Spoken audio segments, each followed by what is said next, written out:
Okay, let me tell you a story that might change how you see the world. Imagine this, you're sitting in a math class and your teacher says calculus was invented by Isaac Newton in the 1600s. But what if I told you that's only half the story? What if the real genius behind calculus lived 300 years before Newton in a small corner of India called Kerala? Meet Madhava.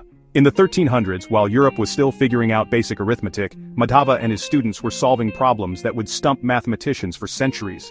They discovered infinite series, equations that could calculate pi, sine and cosine with jaw-dropping precision. For example, Madhava figured out pi to 13 decimal places using a series of fractions. That's like solving a puzzle no one even knew existed at the time. But here's where it gets strange.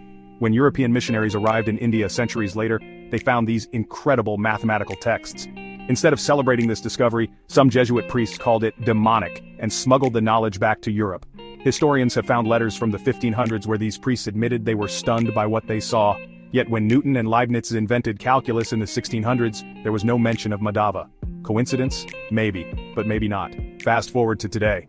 Kerala's math is finally getting the recognition it deserves. In 2023, NCERT added Madhava to Indian textbooks, and UNESCO called his work a milestone for humanity. But here's the kicker. Most of the world still doesn't know his name. Why? Why does one man's genius get erased while another's get celebrated? This isn't just about math. It's about how history gets written, and who gets left out. So the next time you hear about Newton, remember Madhava, the man who cracked the code of infinity centuries before anyone else. If this story made you think, hit that subscribe button.